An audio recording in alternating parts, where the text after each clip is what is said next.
venons d'expliciter brièvement notre première question. Maintenant, nous passons à la deuxième qui est la suivante. L'Église est-elle contre le sexe? Là, mon mari, mon chéri, va vous l'expliquer pour comprendre ce que l'Église dit par rapport au sexe avant le mariage.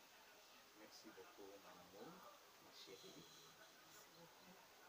L'Église, la question qui nous est demandée, si l'Église est-elle contre le sexe?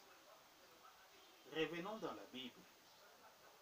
Dans Genèse 1, verset 31, quand Dieu créa l'homme et la femme, il créa l'homme homme, il créa la femme femme. En créant l'homme, il crée l'homme avec son sexe. En créant la femme, de même la femme. En créant la femme, il crée la femme avec son sexe. Donc, l'Église n'est pas contre le sexe. L'Église reconnaît que non, l'homme a son sexe, la femme a aussi son sexe. Mais l'utilisation du sexe, c'est ce que l'Église est en train de nous évangéliser.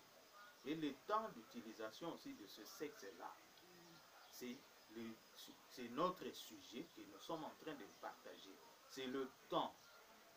Utiliser le sexe, c'est utiliser, non pas utiliser avant le mariage. C'est pendant le mariage. C'est ce que la Bible nous recommande.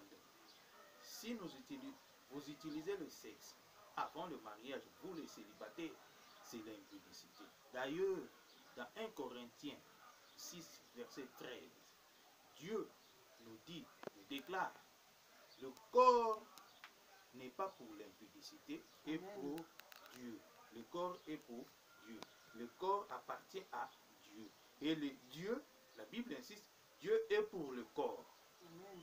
Donc, si Dieu est pour le corps, il ne doit pas vous pousser à détruire ce corps avant le mariage. C'est un peu ça, hein, ma chérie?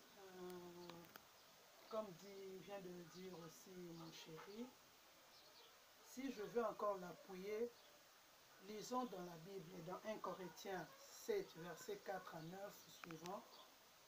Là, nous voyons que Dieu nous dit, à nous qui sommes des mariés, que le corps de la femme est pour son mari. De même, du mari est pour sa femme.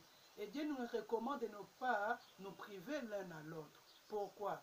De peur que nous ne puissions pas être tentés pour que nous ne tombions pas dans les péchés.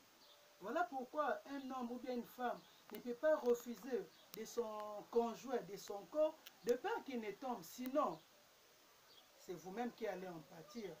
Si vous êtes même si vous avez des prières, entendez-vous. C'est ce que nous recommande la Bible. Mais il est encore, on part encore plus loin. Saint Paul nous dit ceci.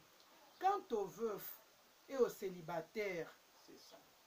Saint Paul nous recommande de ne pas le faire, de nous préserver, de nous garder purs devant notre Seigneur. Mais si vous voyez que vous n'êtes pas à mesure de vous garder, ne brûlez pas, mariez-vous. Mariez-vous au lieu de vous brûler. Mariez-vous. C'est ce qui nous a été recommandé. Donc l'impudicité détruit notre corps. D'ailleurs, mon mari avait dit ceci, mon chéri, que notre corps est le temple du Saint-Esprit. C'est ça. Alors, comme c'est le temple du Saint-Esprit, nous ne pouvons pas le détruire en faisant l'impudicité ou bien dans la débauche. Dieu n'aime pas ça. Raison pour laquelle nous exhortons à nos frères et sœurs, célibataires ou veuves, si vous voyez que vous n'êtes pas à mesure de vous contenir, mariez-vous. Oui, dans le même verset biblique, c'est lui qui détruira le temple de Dieu. Dieu va aussi le détruire. Attention, chers frères et sœurs, Dieu va te détruire. Garde-toi. Amen. Amen.